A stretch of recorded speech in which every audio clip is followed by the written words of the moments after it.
아침에 몸이 무겁고 계단 몇 칸만 올라도 숨이 차고 손에 힘이 잘 안 들어간다고 느끼신 적 있으신가요? 많은 분들이 나이 탓이려니 하고 넘깁니다. 하지만 의학적으로는 분명한 이유가 있습니다. 바로 근육 감소, 그리고 단백질 섭취와 흡수 문제입니다. 오늘은 노년의 근육 감소가 왜 생기는지, 단백질은 얼마나, 무엇을, 어떻게 먹어야 하는지, 그리고 신장을 지키면서 안전하게 단백질을 섭취하는 방법까지 밥상에서 찾을 수 있는 해법을 말씀드리겠습니다. 근육은 단순히 걷고 물건을 드는 힘만 주는 게 아닙니다. 자동차로 비유하자면 엔진과 같습니다. 엔진이 있어야 자동차가 달리듯 근육이 있어야 몸이 제대로 기능합니다. 근육은 면역력을 지켜주고 혈당을 안정시키며 상처 회복 속도에도 영향을 줍니다. 그래서 근육은 보이는 힘이 아니라 삶을 지탱하는 힘이라고 불립니다. 그런데 문제는 근육은 가만히 놔두면 줄어든다는 겁니다. 30대 이후에는 매년 약 1%씩 근육량이 감소합니다. 60대가 되면 그 속도가 빨라져 10년에 15% 이상 줄어드는 경우도 있습니다. 특히 허벅지와 엉덩이 같은 큰 근육부터 빠르게 줄어듭니다. 이 때문에 계단 오르기, 앉았다 일어나기 같은 일상 동작이 점점 힘들어지는 거죠. 노년기에 단백질은 어느 정도가 필요할까요? 일반적으로 체중 1kg당 1.0 내지 1.2g이 권장량입니다. 활동량이 많거나 재활 중이라면 1.2 내지 1.5g까지도 필요합니다. 예를 들어 체중이 60kg이라면 하루 60 내지 72g 정도가 적당합니다. 하지만 대부분의 한국 시니어들은 실제 섭취량이 50g도 채 안 됩니다. 그만큼 단백질 부족에 노출돼 있다는 뜻이죠. 숫자만 들으면 감이 잘 안 오실 겁니다. 한번 밥상으로 풀어볼까요? 달걀 1개에 6g, 두부 반 모에 12 내지 15g, 생선 한 토막에 18 내지 22g, 우유와 두유 한 컵에 6 내지 8g, 즉 아침, 점심, 저녁에 각각 20 내지 30g씩 나누어 먹어야 합니다. 한 끼에 몰아서 먹으면 흡수율이 떨어지고 신장 부담도 커질 수 있습니다. 많이 먹어도 흡수가 안 되면 소용이 없습니다. 노년에는 소화력이 떨어지고 위산과 소화효소가 줄어 같은 양을 먹어도 절반만 흡수될 때가 많습니다. 그래서 중요한 게 세 가지입니다. 첫째, 부드럽고 소화 쉬운 단백질. 둘째, 보조 영양소와 함께.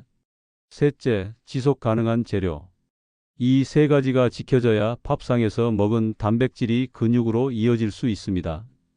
지금부터는 우리 식탁에서 쉽게 구할 수 있는 단백질 식품 5가지를 소개합니다. 두부와 달걀. 부드럽고 흡수가 빠릅니다. 달걀은 완전 단백질에 가까워 아침 식사로 제격입니다. 생선과 황태. 질 좋은 단백질이면서 소화가 잘 됩니다.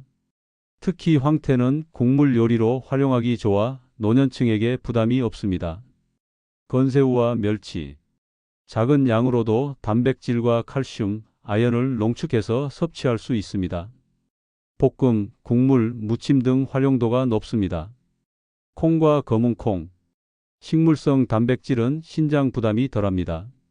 검은콩의 안토시아닌은 항산화 효과가 있어 노화 방지에도 도움이 됩니다. 렌틸콩. 단백질과 수용성 식이섬유가 풍부하고 혈당 급등을 막아 당뇨 관리에 유리합니다. 현미와 섞으면 아미노산 조합이 보완되어 단백질 질이 높아집니다. 음식에도 궁합이 있습니다. 황태와 물을 함께 요리하면 무의 소화 효소가 단백질 분해를 돕습니다. 건새우와 채소를 함께 요리하면 비타민C가 칼슘 흡수를 돕습니다. 콩과 들기름은 오메가3와 항산화 성분이 시너지 효과를 냅니다. 렌틸과 현미를 함께 요리하면 아미노산 상호 보완으로 단백질 질이 높아집니다. 반대로 피해야 할 습관도 있습니다. 튀김은 영양 성분을 파괴하고 지방만 늘립니다. 짠 콩조림은 나트륨 과다로 신장에 무리가 갑니다. 또 식사 직후 커피는 철분과 일부 영양소 흡수를 방해합니다. 식후 30분에서 60분 뒤에 마시는 게 좋습니다. 노년에 단백질을 먹을 때 가장 많이 걱정하는 건 신장 부담입니다. 신장을 지키려면 4가지 원칙을 기억하세요. 첫째, 분산 섭취. 아침, 점심, 저녁 골고루 나눠 먹습니다. 둘째, 단순 조리법. 찌고, 굽고, 볶되 기름과 양념은 최소화합니다. 셋째, 수분 보충. 하루 1.5리터 내외. 개인 질환에 따라 조정 필요합니다. 넷째, 염분 절감. 싱겁게 먹는 것이 핵심입니다. 특히 이미 신장 질환이 있거나 의심되는 분들은 반드시 담당 의사와 상의해야 합니다. 다음으로 제가 제안하는 2주 루틴입니다. 1주차는 소화 회복기입니다. 아침에는 두유 1컵에 삶은 달걀 1개 내지 2개. 점심에는 렌틸콩을 넣은 현미밥에 두부구이. 저녁에는 황태무국에 채소 반찬 2종류. 2주차는 근육 합성 가속기입니다. 아침에는 황태죽 또는 황태미역국과 달걀 1개. 점심에는 렌틸 현미밥에 검은 콩나물과 들기름 무침. 저녁에는 새우 요리, 두부 요리, 순두부찌개. 이렇게만 해도 5일이면 속이 편해지고 10일이면 계단 오르기가 수월해지고 14일이면 아침에 몸이 한결 가벼워집니다. 근육을 키우라고 하면 보충제를 찾는 분들이 많습니다. 하지만 액상고농축 단백질은 신장 부담이 될 수 있고 첨가물 문제도 있습니다. 밥상에서 먼저 채우고 씹고 소화하는 과정을 통해 천천히 흡수하는 게 안전합니다. 식사량이 부족하거나 체중이 급격히 줄어드는 경우라면 반드시 의사 지시에 따라 보충제를 사용해야 합니다. 이제 어떻게 식사를 해야 하는지 실제 예시로 볼까요? 아침 두유 1컵에 달걀 2개와 두부 부침을 먹으면 약 25g의 단백질이 확보됩니다.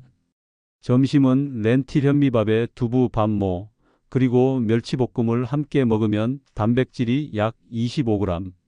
저녁에는 황태 한 토막에 건새우 채소 볶음을 먹으면 약 25g의 단백질이 확보됩니다. 이렇게만 해도 하루 70g의 단백질이 채워집니다. 특별한 보충제 없이도 충분히 가능합니다. 자, 이제 단백질 섭취를 했으면 운동을 해야겠지요. 왜냐하면 운동은 근육 합성의 스위치이기 때문입니다. 단백질은 재료입니다. 그런데 재료만 있고 스위치를 켜지 않으면 근육은 만들어지지 않습니다. 그 스위치가 바로 운동입니다. 식후 10 내지 20분만 가볍게 걷는 것도 충분한 자극이 됩니다. 또 의자에 앉았다 일어나는 의자 스쿼트를 하루 2번 10회씩만 해도 허벅지 근육이 단단해집니다. 근육 합성에서 특히 중요한 아미노산이 류신인데 단백질을 섭취한 후 1시간 내지 2시간 이내에 가벼운 운동을 하면 류신이 근육 합성을 강하게 자극합니다. 즉, 단백질을 먹고 조금이라도 몸을 움직여야 효과가 배가 되는 겁니다. 운동은 거창할 필요가 없습니다. 걷기, 계단 오르기, 가벼운 아령 들기, 맨손 체조. 이 정도만 해도 근육 합성 스위치는 켜집니다. 결국 단백질은 재료, 운동은 스위치. 이 2가지가 함께 해야 근육이 살아납니다. 단백질 섭취와 운동으로 근육은 다시 채울 수 있습니다. 오늘 저녁 장바구니에 황태, 두부, 검은콩, 렌틸콩을 담아보세요. 2주만 실천해도 몸이 달라지는 걸 직접 느끼실 겁니다. 노년의 건강은 특별한 약이 아니라 매일의 밥상과 작은 움직임에서 시작됩니다. 도움이 되셨다면 구독과 좋아요 부탁드리고 댓글에 오늘의 작은 실천을 남겨주세요. 우리 함께 건강한 노년을 만들어 갑시다.